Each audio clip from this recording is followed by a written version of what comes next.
Class 10th के प्रिय छात्रों, आज की इस वीडियो में प्रश्नावली 3.3 का फर्स्ट सवाल आपको बता चुके। अब इसमें हम दूसरा सवाल को बताएंगे, तो ध्यान दीजिएगा।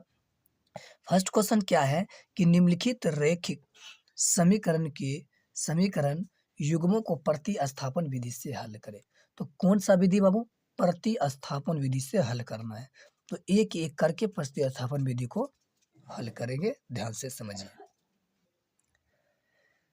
तो ध्यान दीजिएगा, ये प्रश्नावली 3.3 प्रतिस्थापन विधि से इसको सॉल्व करना है। ध्यान दीजिएगा, कौन सा विधि से? प्रतिस्थापन विधि से सॉल्व करेंगे। तो इसको समीकरण क्या मान लेंगे? इसको फर्स्ट मान लेंगे। क्लियर है? तो ध्यान दीजिएगा, ये ऐसा वाला कंडीशन में नहीं है, तो इस दोनों को पहले सबसे पहले एलसीएम लेते हैं। तो क्लियर है, पहले इस दोनों को एलसीएम लेंगे। इस दोनों को एलसीएम लेंगे तो हमको आ जाएगा 6। इसको इससे भाग देंगे तो हमको 2 बार में 2 से ऊपर का से गुना करेंगे तो हो जाएगा 2s। ये प्लस है तो प्लस लिख देंगे। उसके बाद इसको इससे भाग देंगे तो 3, तो यहाँ पर आ जाएगा 3t बराबर 6। क्या आ जाएगा बाबू? 6 चलाएगा। इसको बट्टा में 1 रख देंगे, वायदी क्रॉस यानी तिरछी गुना करेंगे तो आ जाएगा हमको 2s प्लस 3t बराबर 6 36। इसको समीकरण मान लेंगे 2। क्या मान लेंगे इसको? समीकरण 2 मान लेंगे। क्लियर है? अब ध्यान दीजिए, एक एक करके आराम से चलेंगे। तो समीकरण इसको मान लिए 2। अब लिखेंगे समीकरण 1 से। क्या लिखेंगे बाबू? यहाँ पर लिखेंगे इसको इसे समीकरण 1 से। क्या लिखेंगे? समीकरण 1 से। एक कहते हैं s माइनस टी बराबर 3। ठीक है, तो s बराबर 3, ये प्लस में है तो बराबर के उस साइड जाएगा तो हो जाएगा माइनस में। लेकिन यहाँ पर क्या है बाबू? माइनस में, तो माइनस में तो बराबर के उस साइड जाएगा तो हो जाएगा प्लस में t। क्लियर है? इसको समीकरण मान लेंगे 3, क्योंकि 1 2 3। क्लियर है? चलिए आगे बढ़ते हैं। तो अब इसको लिखेंगे समीकरण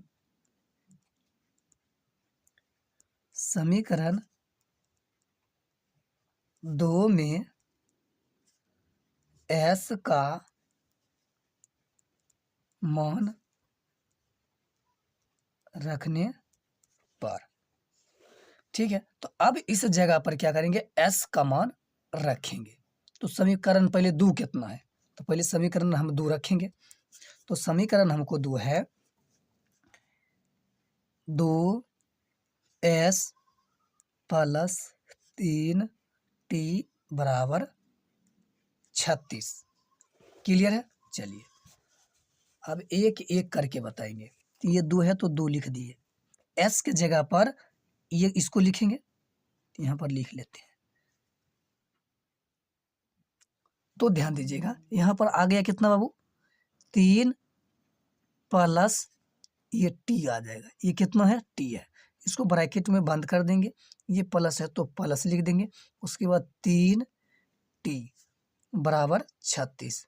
तो ध्यान दीजिएगा, ये t जो है लगता है कौन सी? ये प्लस में है, तो इसलिए ऐसा हो जाता है। तो ध्यान दीजिएगा, तो क्या लिख दिया बाबू? 3t। अब इस दोनों को गुना कर लेंगे। क्या कर लेंगे? हम गुना कर लेते हैं। इस दोनों को गुना करेंगे, 3 दूना 6, फिर प्लस में 2t प्लस में आ जाएगा 3t बराबर 36। क्लियर है? तो ध्यान दीजिएगा, अब इस दोनों को जोड़ेंगे यानी 6 प्लस 3 2 5t बराबर 36। क्लियर है? यहाँ तक समझ में आ गया। अब इसको हम क्या करेंगे?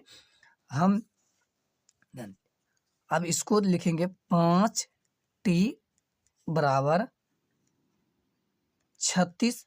प्लस में तो बराबर क्यों सर जाएगा तो हो जाएगा माइनस में 6। क्लियर है। अब चलिए, अब इस क्वेश्चन को हम यहाँ पर लिख लेंगे। चलिए लिख लेते हैं ताकि आपको अच्छी ढंग से समझ में आ जाए। तो यहाँ पर लिखेंगे कितना, 5t। ध्यान दीजिएगा, क्या लिखेंगे यहाँ पर, 5t बराबर 36 माइनस 6। तो 5t बराबर, तो अब इसमें से घटा देंगे तो हमको कितना आ जाएगा, 30 आ जाएगा। कितना आएगा बाबू, 30। 36 में से 6 घटाएंगे तो हमको 30 आ जाएगा। क्लियर है। तब देखिए t बराबर, तो t बराबर हो जाएगा 30/5। इसको काटेंगे तो आ जाएगा 6, यानी 6 पचे 30, यानी t बराबर हमको आ जाएगा 6। क्लियर है। ये हमको आ गया t का मान। t का मान निकल गया। तो अब लिखेंगे क्या बाबू, समीकरण 3 में t का मान रखने पर लिखेंगे, समीकरण 3 में t का मान, t का मान